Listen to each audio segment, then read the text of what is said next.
Paix sur toi, petit menu crowdfunding numéro 66.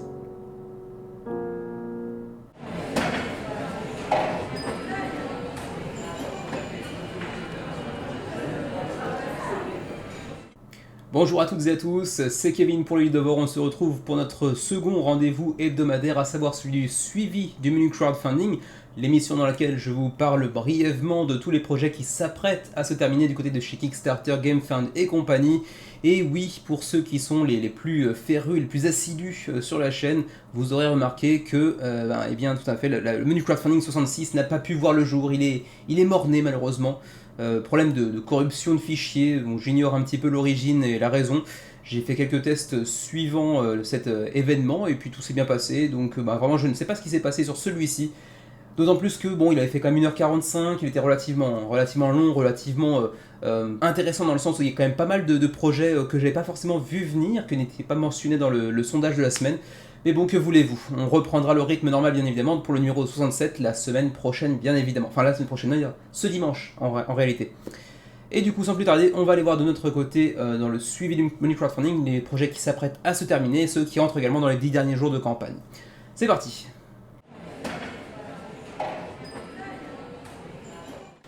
Pas de projet annulé cette semaine, donc on part directement sur le suivi des projets qui s'apprêtent à se terminer, en commençant par USC Reach, qui va se terminer lorsque vous verrez cette vidéo, donc en tout cas lorsqu'elle sera mise en ligne, d'ici 3 heures environ, puisque actuellement on est à 28 heures, et comme d'habitude vous retirez environ 26-27 heures pour éventuellement trouver le nombre d'heures qui restent, donc il restera approximativement 3-4 heures lorsque vous verrez cette vidéo.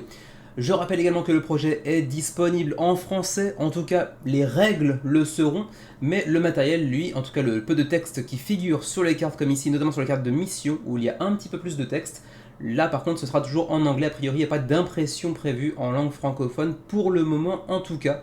Pour le reste, c'est un jeu qui est relativement charmant, qui a une jolie direction artistique, avec des couleurs assez pimpantes, je dois bien avouer. Voilà, ici pour le livret de règles en français, pour ceux que ça intéresserait. Et pour ce qui est des stretch goals, eh bien on a un petit paquet qui a été débloqué ici avec de nouvelles cartes de lieux notamment, mais également un petit pack de missions souvenirs apparemment, de nouvelles cartes de spécialistes et puis également quelques nouvelles tuiles pour aller explorer encore plus loin le système solaire. Et ma foi, je crois que c'est à peu près tout pour cette campagne de USC Reach, il n'y a pas grand chose de plus à aller dire, mais pour ceux que ça intéresserait éventuellement, je vous encourage à aller consulter le menu crowdfunding du 11 septembre dernier, date à laquelle je présentais USC Reach. Pour l'instant, 453 contributeurs, 28 heures avant la fin de la campagne, 30 000 euros d'engrangés. On devrait certainement aller chercher les 550, voire peut-être 600 contributeurs, ce qui n'est pas un énorme résultat pour un jeu qui pourtant a été relativement prometteur sur le papier. Mais bon, il y a quand même une certaine quantité de projets assez intéressants ces temps-ci, ce qui peut expliquer que les petits projets en souffrent et en pâtissent un petit peu. Également présenté dans le menu crowdfunding du 11 septembre dernier, et également présenté sur la chaîne à travers une vidéo de review et une expli party également, Atlas Lost Rise of the New Sovereigns. Alors pour ceux qui auraient vu la review et rien d'autre depuis, pas d'autre actualité depuis, attention, j'avais précisé dans la vidéo qu'il y aurait certainement une version francophone, et depuis ça s'est pas passé aussi facilement qu'on aurait pu l'espérer. Pour l'instant, la version francophone n'est pas disponible, et on ne sait pas si elle le sera d'ici la fin de la campagne. Il y a quand même plutôt 90% de chances que ce ne soit pas disponible d'ici la fin de la campagne. Peut-être que post-campagne, on aura éventuellement une version francophone qui arrivera directement en boutique sans passer du coup par la case Kickstarter, à moins qu'une campagne soit organisée, comme c'est parfois le cas pour une localisation en français. On verra bien pour Atlas Lost Rise of the New Sovereigns, qui pour l'instant malgré tout a attiré près de 1850 contributeurs à 38 heures de la fin de la campagne et 180 000 euros d'engrangés, ce qui est loin d'être ridicule. Attention aussi pour ceux qui s'y intéresseraient, sachez que malheureusement comme parfois, j'allais dire souvent, mais en tout cas comme parfois avec les éditeurs japonais, comme c'est le cas de Tactical Games ici, mais également avec Uchiba Koya jusqu'à maintenant en tout cas, généralement les projets n'ont pas de pledge manager, donc c'est vraiment maintenant ou jamais. Donc n'hésitez pas à vous ajouter, à vous agréger sur le projet si vraiment le jeu vous tente, sachant qu'il dispose quand même d'un très très bon gameplay, d'une direction artistique très soignée, bien que assez froide, il est vrai. parce que vous n'aurez a priori pas de Pledge Manager pour éventuellement y aller, donc même pas d'utilité d'aller mettre un petit euro pour suivre le Pledge Manager et ensuite aller upgrader votre niveau de Pledge par la suite dans l'espoir d'une potentielle version francophone, parce que ça ne marchera pas comme ça sur cette campagne. Voilà, on va un petit résumé également de tout ce qui a été proposé en termes de stretch goals. Vous avez ici la totalité avec donc de nouvelles tuiles, des petites upgrades en termes de matériel. Bon, c'est à peu près tout, il n'y a pas énormément de nouveautés via les stretch goals qui ont tous été débloqués relativement rapidement, ce qui a fait aussi que la campagne était assez molle en fait. Une fois les 5-6 premiers jours passés, bon, on avait quand même un flow constant de nouveaux backers qui arrivaient certes, mais au-delà de ça, bon, c'était un petit peu mou du genou. Il faut bien l'avouer que jusqu'à maintenant, les rares campagnes en provenance d'éditeurs japonais n'étaient pas hyper douées en termes de communication et d'organisation de stretch goals de campagne. Mais bon, en tout cas, ça reste pardon, excuse-moi, un joli petit projet qui aura quand même atteint un seuil de financement assez conséquent, qui va certainement aller chercher pas loin de 2000 contributeurs, voire même 2000 d'ailleurs, et on espère, on croise les doigts pour une version francophone à l'avenir. Voilà pour Atlas Lost, je vous renvoie bien évidemment au menu crowdfunding du 11 septembre dernier pour ceux qui voudraient en apprendre plus et qui auraient éventuellement raté l'émission en question. Présenté dans le menu crowdfunding du 25 septembre dernier, Core Connection avec cette nouvelle extension intitulée Nabla Conspiracy, nouveau projet de Japanime Games, donc toujours dans un univers un petit peu manga qui rappellera un petit peu Gundam d'ailleurs mais sans la licence, un jeu très orienté mecha, de deck building. Je vous renvoie bien évidemment vers le menu crowdfunding du 25 septembre pour en apprendre un petit peu plus.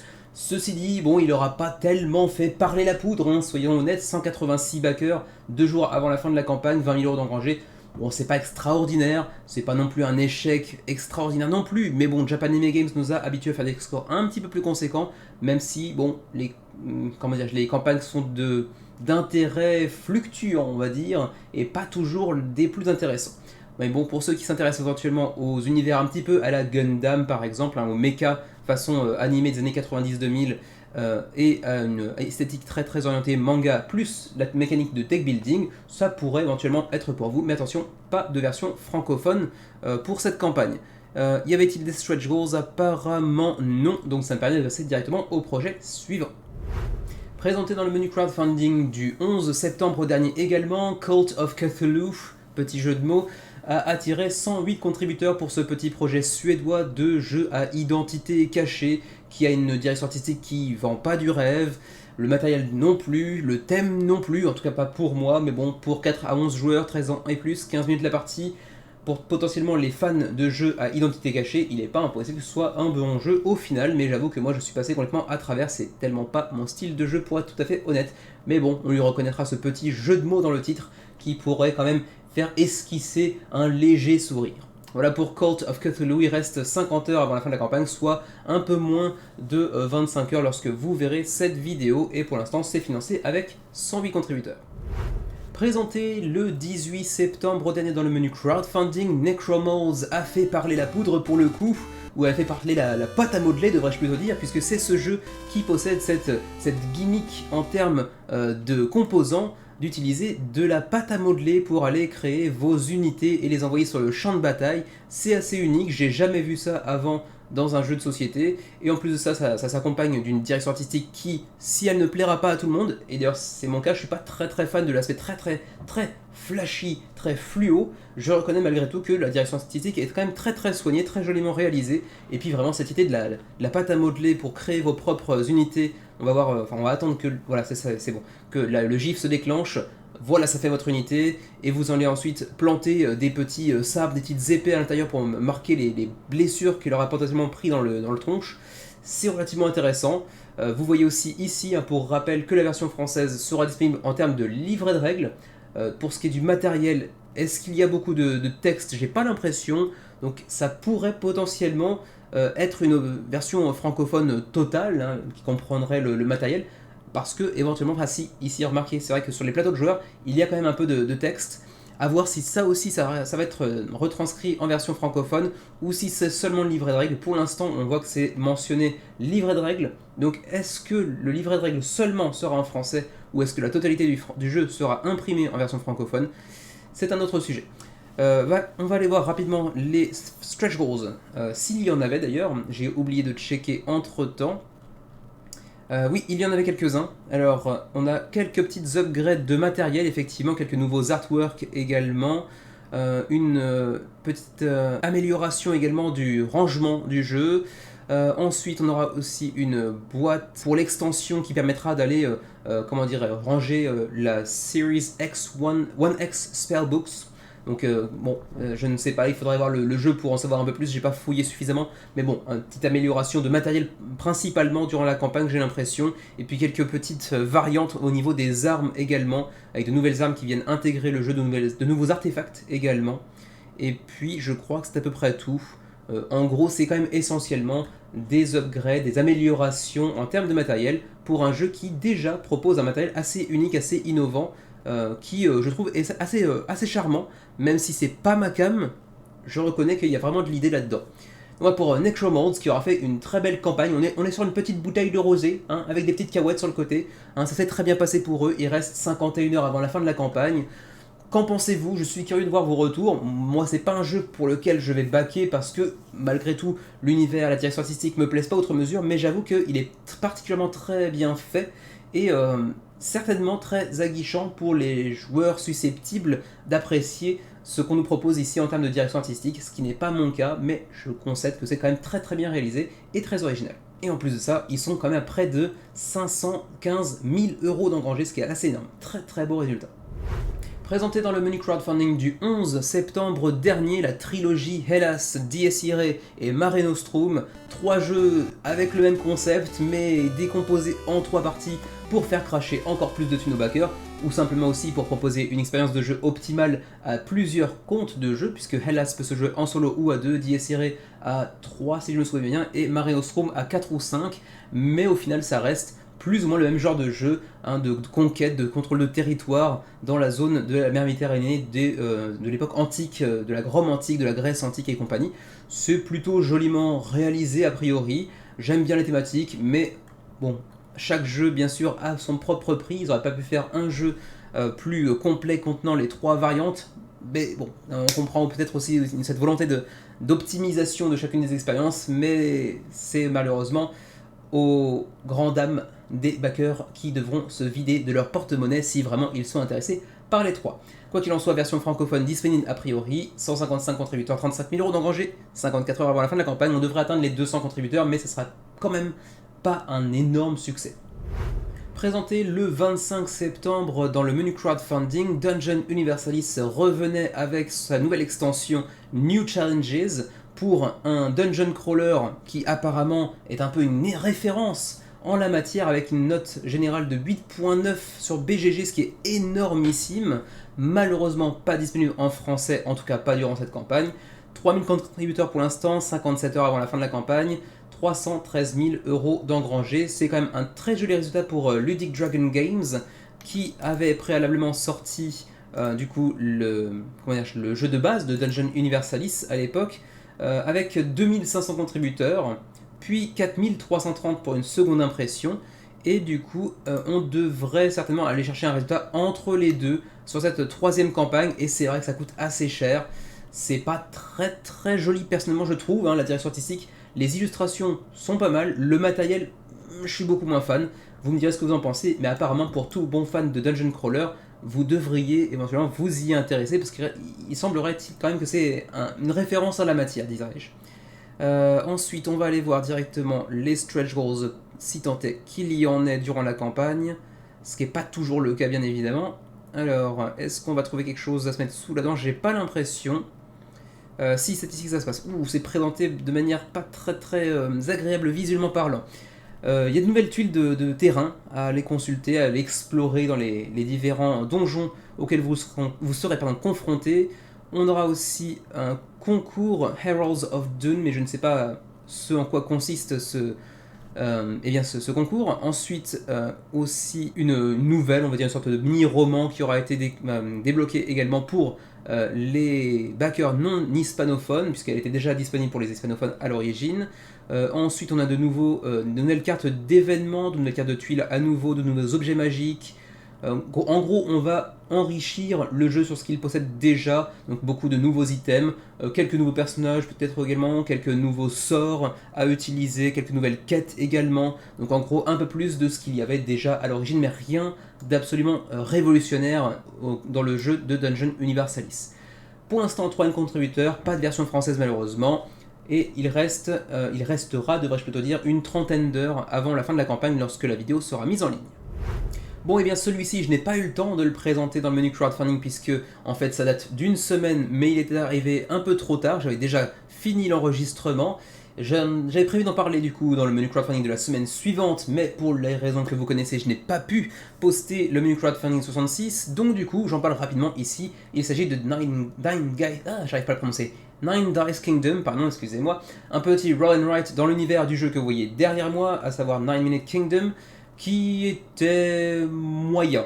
Je l'avais pris parce qu'il était vraiment très abordable, ça coûtait vraiment quasiment rien. Les frais de port étaient très légers aussi. On en a fait 3-4 parties avec Xavier, c'est sympa, mais ça révolutionne vraiment rien du tout. Bon, après, il n'est pas forcément nécessaire de révolutionner un genre pour faire un bon jeu, bien évidemment, mais ça n'a pas apporté grand chose, disons, au moulin des jeux de construction de royaumes avec différentes composantes de couleurs, de bâtiments, etc. C'est un petit peu fouillis, le matériel n'était pas fou, les extensions sont inclus un peu n'importe comment dans la boîte, tout est mélangé, c'était pas... Le jeu en lui-même est pas mal, je sais pas du coup ce que ça donnera dans cette version Roll and Write, pour 1 à 4 joueurs 10 ans et plus, 20 à 45 minutes la partie, c'est très court. Vous allez cette fois-ci dans le même univers graphique et également en termes de lore, même s'il n'y a pas vraiment de lore dans ce jeu, bien cette fois-ci remplacer les cartes par des dés que vous allez apposer pour aller chercher des bâtiments, des zones de couleurs à ajouter sur votre grille que vous apercevez ici. Voilà, dans l'univers toujours de 9 Minute Kingdom. Pour le reste, en termes de prix, rapidement, parce que bon, je fais un petit détour comme si c'était le menu crowdfunding parce que j'ai pas pu le traiter à l'époque, c'est sur 3€. Ouais, 3€, c'est un print and play pour le coup, ce qui veut dire également livraison juste après la fin de la campagne, et ça aussi c'est toujours bon à prendre. Reste que pour l'instant, on est à peu près à 500 contributeurs 3 jours avant la fin de la campagne, alors que pour rappel, Hornet Games avait fait un super résultat justement sur 9 Minute Kingdom, à savoir 2500 contributeurs, ce qui était assez conséquent pour cet éditeur polonais, si je me souviens bien, juste par acquis de conscience, oui c'est ça, polonais, d'accord, qui a fait donc un super résultat après des résultats un peu plus, disons, anecdotiques. Et du coup ça suit pas tellement sur 9 Dice Kingdom, peut-être parce que justement 9 Minute Kingdom a pas convaincu tant que ça au final. Mais bon, si vous êtes fan de cet univers graphique et des roll and write en print and play qui coûtent quasiment rien, vous prenez pas un grand risque non plus en le backant.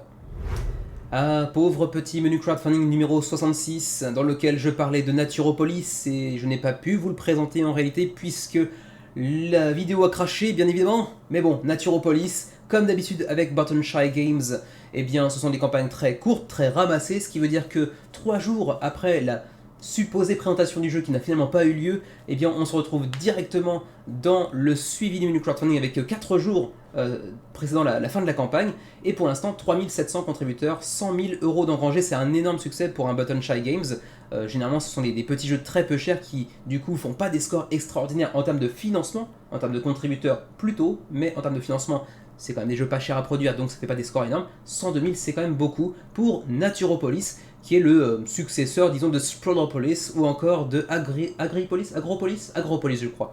Donc troisième mouture de l'univers Sprawlopolis avec les mêmes règles, à savoir des cartes que vous allez mettre en superposition pour espérer compléter 3 missions que vous aurez sélectionnées un peu au hasard au début de votre partie. Ça reprend trait pour trait ce que vous aurez trouvé dans Sprawlopolis, donc j'ai oublié le nom en français puisque c'est toute une gamme de jeux qui est désormais en version francophone sur Matago, je crois, oui c'est ça, sur Matago, et du coup je sais pas comment ils ont appelé Sprawlopolis, peut-être Megalopolis ou quelque chose comme ça j'imagine, mais en gros c'est le même gameplay, mais avec un univers un petit peu différent qui se passe un petit peu plus à la campagne, avec de nouvelles missions bien évidemment, qui seront un petit peu différentes de celles que vous aurez pu rencontrer dans Sprawlopolis, sachant que la version, pas la version du tout, mais la gamme des mini-jeux, des mini-micro-games, je crois qu'ils appellent ça chez Matago, est actuellement en pleine bourre en France. Vous aurez certainement droit à Naturopolis en version francophone d'ici quelques mois, enfin quelques mois après peut-être la sortie boutique en anglais.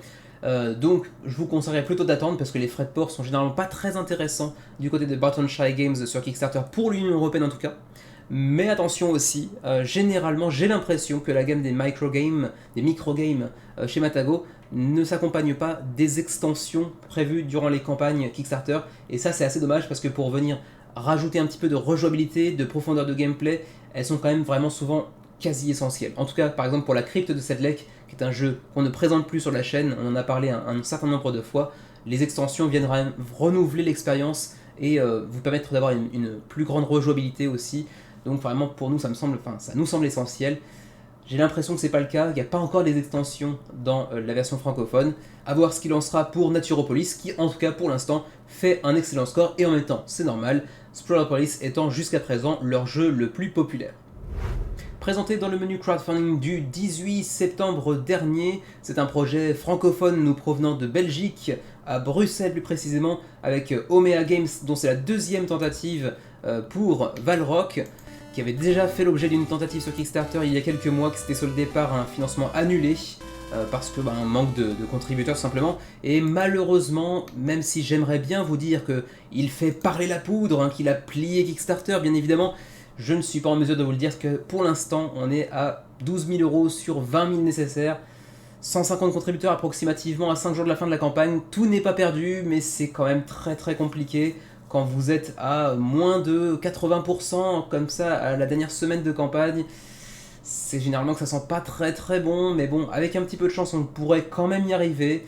À voir, pour l'instant on est à peu près à donc 60% du seuil de financement pour Valrock. Du coup pas de stretch goals débloqués pour l'instant bien évidemment pour ce jeu pour 1 à 4 joueurs, 60 minutes la partie, 14 ans et plus, le tout disponible en version francophone bien évidemment, avec plein de petits mécanismes qui viennent s'imbriquer les uns aux autres, avec que la direction artistique est peut-être pas au même niveau que les plus gros projets que l'on voit sur Kickstarter ces derniers temps, certes c'est vrai, ça a un petit côté un peu amateur qui lui donne un certain charme malgré tout, et puis c'est francophone, et puis les auteurs sont vraiment super sympas, donc on a envie d'aider, mais malheureusement ça risque d'être un petit peu serré pour Valrock.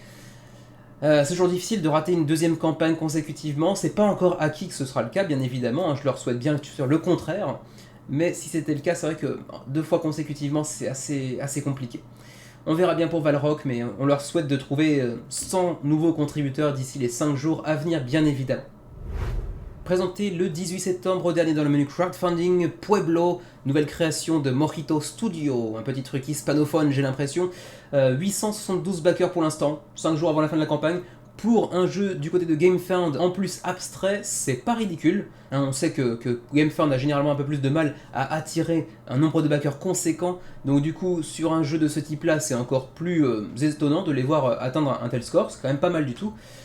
Et donc c'est un jeu pour 60 minutes environ, 2 à 4 joueurs, toujours par Kramer et Kissling, les 2 auteurs allemands, c'est aussi je pense pour ça que le nombre de backers est suffisamment conséquent pour financer malgré tout, mais on est quand même sur un jeu très abstrait, très abstrait, pour ceux qui sont pas tout à fait au point au niveau de la conception visuelle 3D, c'est pas forcément pour vous, en tout cas c'est clairement pas pour moi. Le Tetris 3D, bof, le Tetris tout court, ça passe, mais le Tetris 3D je suis quand même assez mauvais, et là Pueblo c'est clairement ce qu'il va vous proposer en termes d'expérience.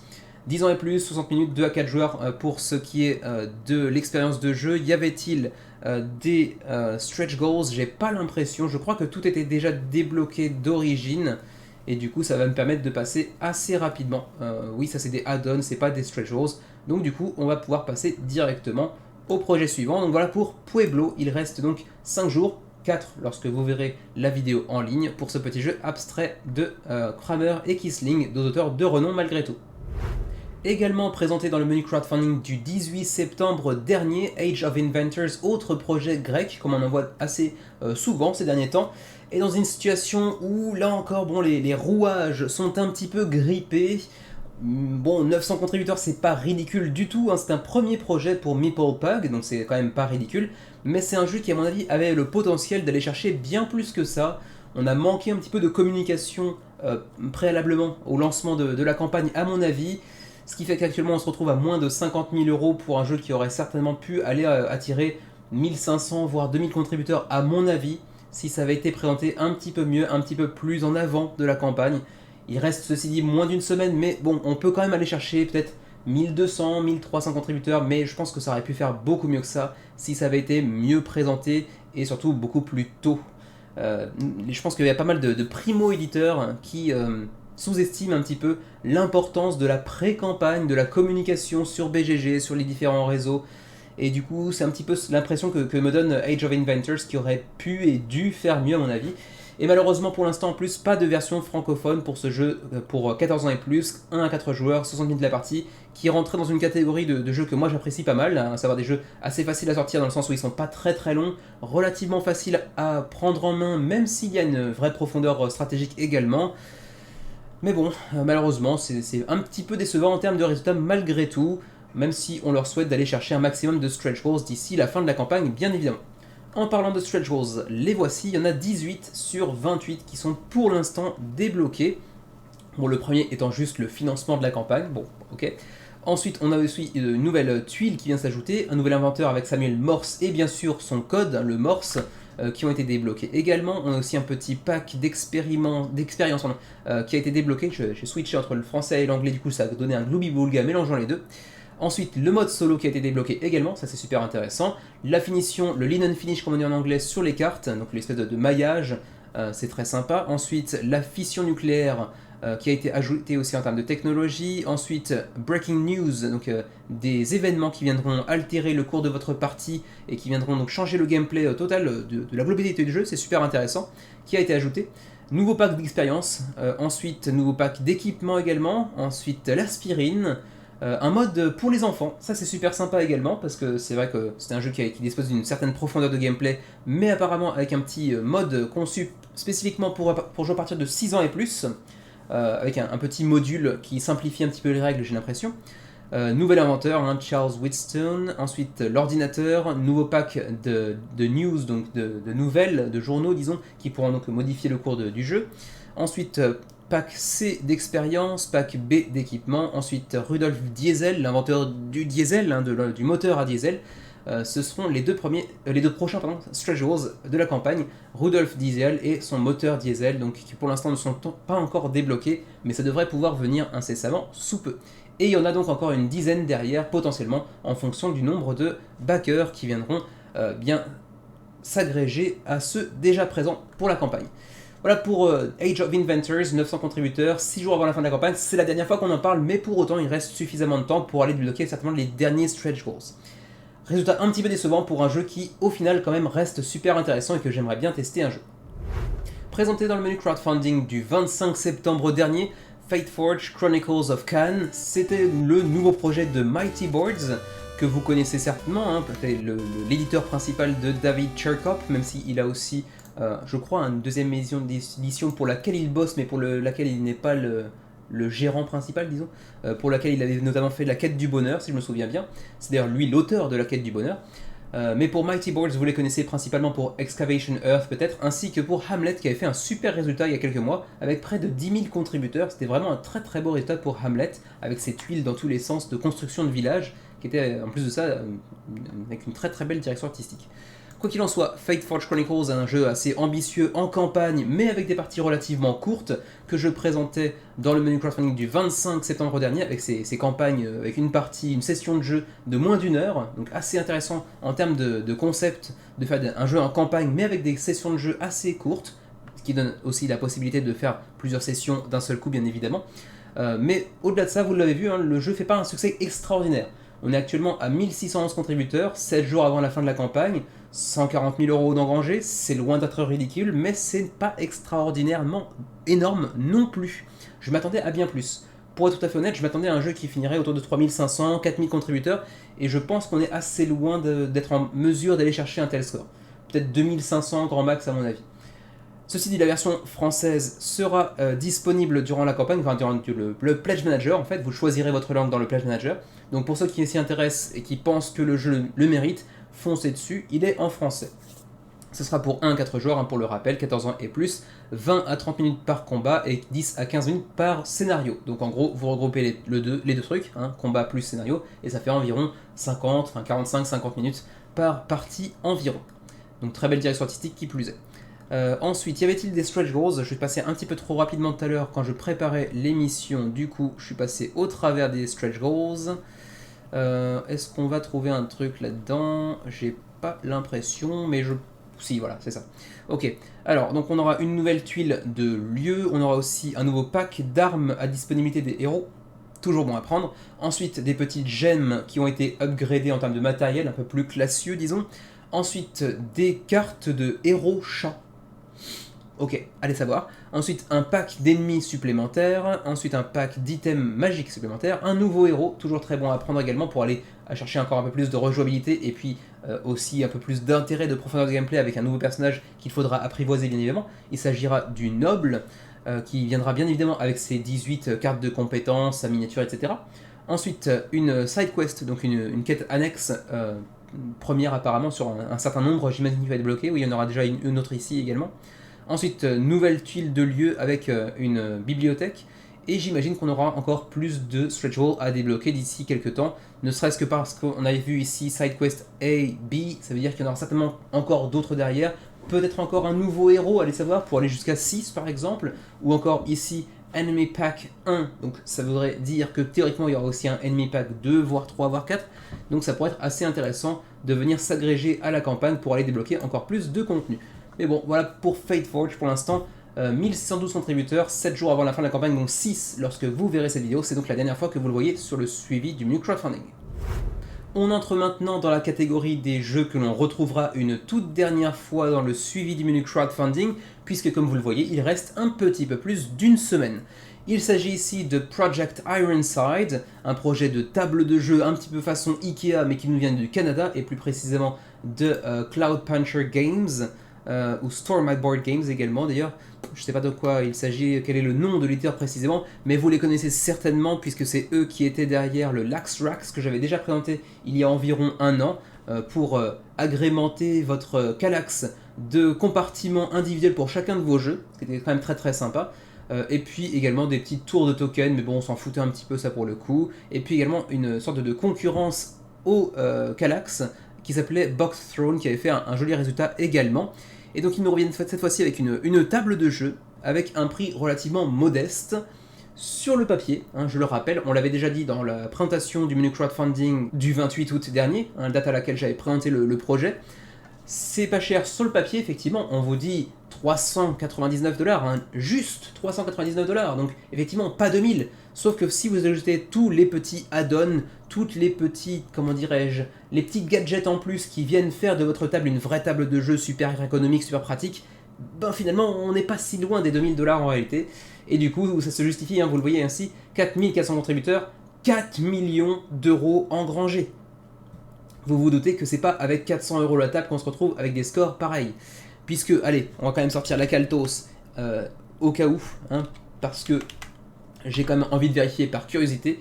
Si on fait 4400 contributeurs par 400$, ça ferait 1 760 000, et on est quasiment, on est à plus du double d'ailleurs, plus du double. Donc vous voyez, c'est quand même beaucoup plus cher que ce qu'il ne semble paraître, puisqu'il y aura plein d'ajouts à faire durant cette campagne si vous voulez vraiment faire de votre table de jeu une bonne grosse table de jeu vraiment sympa, vraiment ergonomique et pratique. Donc à vous de voir si vous êtes tenté par cette table de jeu façon un petit peu Ikea, un peu cheap, pas en bois du coup, mais qui est peut-être un petit peu plus abordable, même si pas tant que ça quand même. Voilà pour Project Ironside, 4400 contributeurs, 3 900 000€ d'engrangés, c'est un énorme résultat, on en parlera encore une toute dernière fois la semaine prochaine.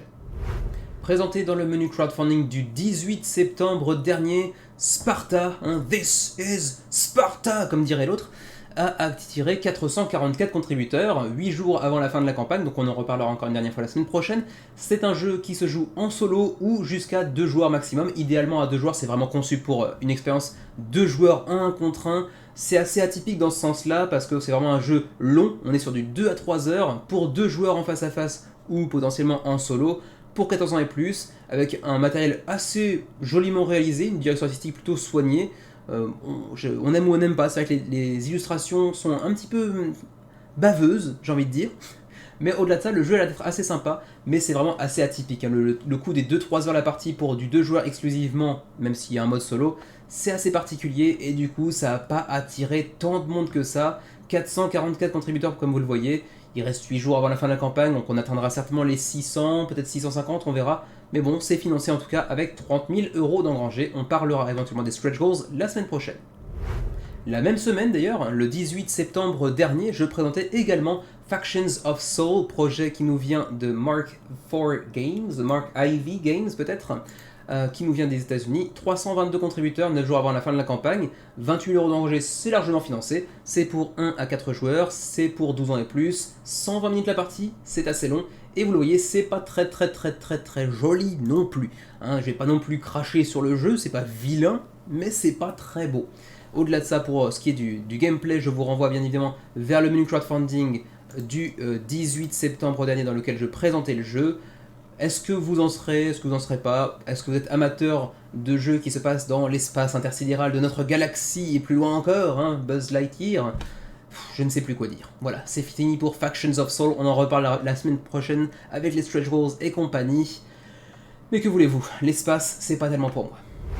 Jeu que je vous ai présenté il y a 3 jours dans le menu crowdfunding du 1er octobre qui n'a jamais vu le jour, hein. Je le répète à chaque fois, mais oui, que voulez-vous? À chaque fois qu'un jeu présenté, enfin supposément présenté dans le menu crowdfunding du 1er octobre fera son apparition dans le suivi du menu crowdfunding, je devrais mentionner cette semaine douloureuse, cet enregistrement, ce travail de 4 à 5 heures, comme chaque semaine, réduit à néant par une erreur de corruption ou de manipulation, que sais-je. Terraforming Mars, The Dice Game. Après le jeu de base, bien évidemment, s'ensuit bien évidemment la mouture Terraforming Mars Ares Expedition, qui était plus centré sur un gameplay à la Roll for the Galaxy. Puis maintenant un jeu 2D, The Dice Game. Donc on vient intégrer les dés, cet aspect un petit peu Ameritrash, le hasard qui vient rentrer dans ce jeu foncièrement euro à l'origine. Est-ce que les amateurs de Terraforming Mars apprécieront et adopteront ce concept? Ma foi, pour l'instant, oui. Ils sont quand même 6600 sur le projet, 268 000 € d'engrangés à 9 jours de la fin de la campagne. C'est loin d'être ridicule, mais pour autant, si on va voir rapidement sur la page de Stronghold Games, l'éditeur du jeu, on va quand même comparer rapidement avec la dernière campagne, par exemple Terraforming Mars Turmoil, 26 000 contributeurs. Et plus récemment avec les 3D, la Big Box, 23 000 contributeurs. Et puis Ares Expedition, 16 000 contributeurs. Et là, quand on est un petit peu éclairé par ces petites statistiques que l'on voit ici, avec 16 000, puis ensuite pour les extensions, 12 250, on voit qu'à chaque campagne, ça baisse. Et la Terraforming Mars, après du coup 3-4 jours de campagne, mais à une semaine et demie de la fin de la campagne, 6600, c'est pas extraordinaire au final. Ça reste un joli résultat, mais en même temps, Terraforming Mars c'est une licence qui est couronnée de succès, donc c'était prévisible. En plus, la direction artistique est bien plus soignée que le jeu d'origine, bien évidemment, comme c'était déjà le cas pour Ares Expedition. Mais le coup d'intégrer des dés à un jeu qui est foncièrement un jeu euro à l'origine, ça plaira pas forcément à tout le monde, et je pense que c'est en partie pour cela que on voit un nombre de backers un petit peu moins conséquent, même s'ils finiront au-dessus de 10 000 assez facilement. Je sais pas, vous me direz ce que vous en pensez. Moi, c'est vrai que je suis assez fan du jeu d'origine, même si je joue pas aussi souvent que je le voudrais, peut-être parce que on a la version, l'application PC qui marche assez bien et que du coup on utilise assez souvent au détriment du jeu de base version physique. Mais la version avec des dés, j'avoue que j'ai quand même beaucoup de mal à m'y intéresser. Reste que le jeu est très peu cher, hein, 35 $, plus les frais de port bien évidemment, mais de toute façon vous aurez une version francophone à coup sûr, pas durant la campagne attention, mais vous l'aurez de toute façon en boutique, c'est Terraforming Mars, donc autant attendre la sortie en boutique si vous êtes intéressé. Mais au-delà de ça, ça reste un jeu assez intéressant que j'aurais voulu vous présenter plus en détail comme c'était prévu. J'avais fait un segment de 15 minutes dessus, mais bon, c'est le suivi, on en reparlera de toute façon la semaine prochaine. Donc c'est dommage, mais bon, que voulez-vous. Peut-être que d'ici 3, 4, 5 mois, on se retrouvera pour parler de Terraforming Mars, le Monopoly Game, ou le Terraforming Mars, le Roll and Ride Game, le Flip and Ride Game, le jeu de pose d'ouvrier, que sais-je encore. Présenté dans le menu crowdfunding du 11 septembre dernier, Rise and Fall commence enfin à entrevoir la fin de la campagne. C'était une campagne assez longue pour Christophe Bollinger et Ludicali, dont c'est le premier projet sur Kickstarter, mais pas le premier jeu.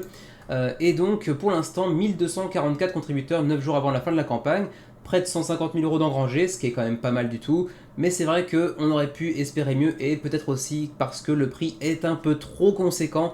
Je vous renvoie vers le menu crowdfunding du 11 septembre pour en apprendre un petit peu plus sur le jeu, son gameplay et pourquoi je pense que le jeu est un petit peu trop cher pour ce qu'il propose, en tout cas en fonction du niveau de pledge. Il y a un niveau de pledge un peu moins conséquent en termes tarifaires, mais beaucoup moins intéressant aussi que les autres. Donc bon, ceci dit, le jeu est disponible en version francophone, donc pour ceux qui s'y intéressent, c'est l'occasion aussi de se pencher un peu plus sur son sujet. De toute façon, on en reparle la semaine prochaine, puisqu'il reste actuellement 9 jours avant la fin de la campagne, suffisamment donc pour en reparler une dernière fois la semaine prochaine.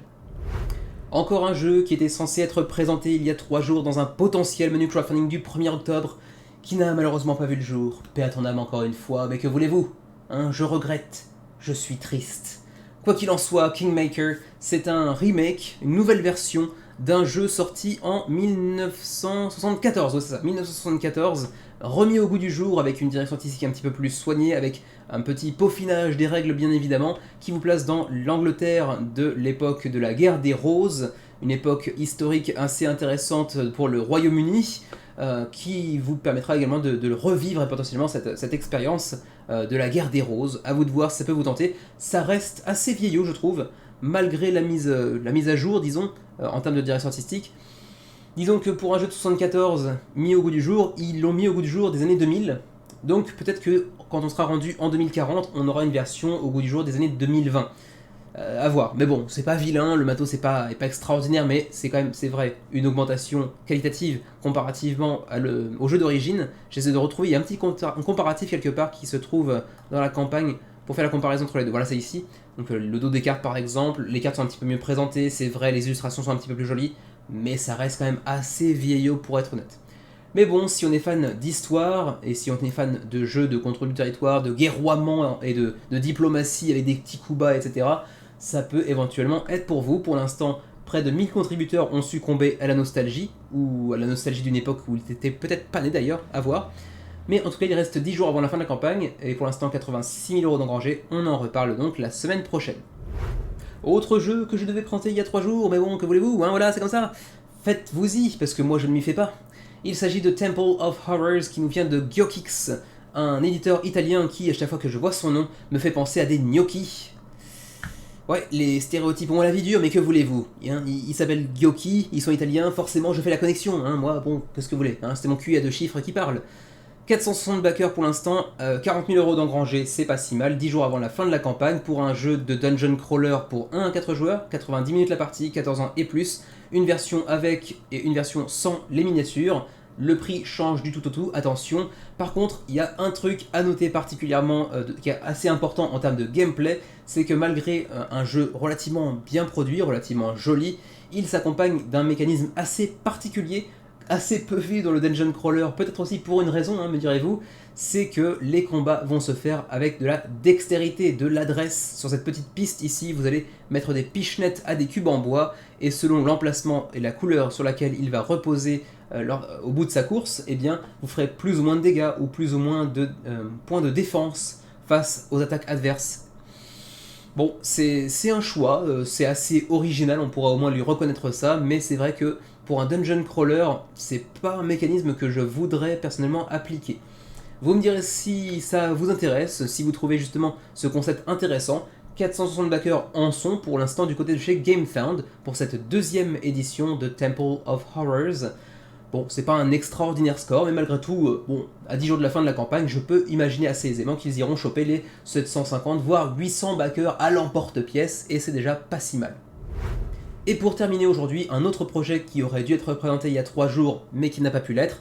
Il s'agit de 2070, une nouvelle BD interactive, BD dont vous êtes le héros, par Van Ryder Games. Alors Van Ryder Games, vous les connaissez certainement pour Final Girl, qui est quand même le jeu solo qui a tout fait péter il y a quelques mois pour sa deuxième saison, vous le voyez ici, avec 12 000 contributeurs, ils avaient dépassé $1 million. Alors on voit beaucoup de jeux, peut-être pas beaucoup, mais on voit 10, 15, 20 jeux par année qui dépassent le $1 million, ce n'est plus si rare que ça, mais c'est extraordinaire pour Final Girl parce que c'est un jeu exclusivement solo. Et c'est aussi une preuve que le jeu solo a vraiment pris son envol, un petit peu à la manière d'une petite mésange au printemps qui quitte le nid, voyez-vous hein. $1 million, $1 million pour un jeu solo, c'est quand même un extraordinaire résultat. Et du coup, à l'origine, avant de même faire Final Girl saison 1, ils avaient pondu plusieurs BD interactives, plusieurs BD dont vous êtes le héros, avec également Detective City of Angels ou encore Négociateur d'otages par exemple, mais aussi plusieurs donc, BD dont vous êtes le héros, qui avaient plutôt bien marché sans faire des résultats extraordinaires. On avait ici par exemple 880, ici quand même ça a bien marché, hein, 3800 pour Sherlock Holmes. On avait fait ici près de 2000 par exemple, 1600, 1400, 1400 encore. Donc ils sont habitués de cet exercice et du coup ils seront d'autant plus déçus du résultat de 2070 puisque après du coup 4 jours de campagne, on est actuellement à moins de 400 contributeurs pour 2070 pour ce jeu slash BD dont vous êtes le héros pour 1 à 4 joueurs en coopération. On n'est même pas encore financé. Bon, on est à 90% donc ça va financer, c'est sûr et certain, mais quand même, c'est quand même vachement décevant comparativement aux résultats habituels. Mais c'est vrai qu'en plus de ça, la direction artistique est quand même pas folichonne. Bon, on aura quand même l'opportunité d'aller chercher les autres BD dont vous êtes le héros en Pledge Manager, vous pourrez les ajouter. Mais c'est vrai que pour cette seule BD là, franchement, c'est pas très beau. Hein. Visuellement, ça vend pas du rêve. Donc voilà, je sais pas, vous me direz ce que vous en pensez. Je suis assez déçu par la proposition artistique en tout cas.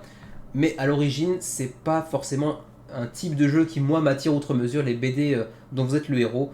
Mais bon, je le mentionne parce que quand même, c'est Van Ryder Games, qui est un éditeur de renom, qui a fait ses preuves ces derniers temps, qui revient à ses premiers amours de BD dont vous êtes le héros, mais pas forcément avec le plus grand des succès. On en reparlera de toute façon la semaine prochaine. Et ma foi, c'est tout pour ce suivi du menu crowdfunding du 5 octobre, j'allais dire dernier, alors qu'en fait, ce n'est pas encore le 5 octobre au moment où je m'enregistre. Donc bon, il y a un petit côté Inception là-dedans, quoi qu'il en soit. On se retrouve, nous, de toute façon, pour le menu crowdfunding 67. Et oui, je saute le 66 parce que bon, il n'aura jamais vu le jour, c'est comme ça, il faut s'y faire. Donc on passera directement au 67 dimanche prochain. Et puis d'ici là, peut-être en fonction de la capacité, de la vitesse de montage de notre cher Xavier National, peut-être que vous aurez le patron de l'addition également dans la foulée. On verra, on le tourne demain. Sur ce, eh bien, je vous souhaite de passer une bonne fin de journée, de soirée, que sais-je encore. Portez-vous bien, jouez bien, et à la prochaine. Et adieu, petit menu crowdfunding 66.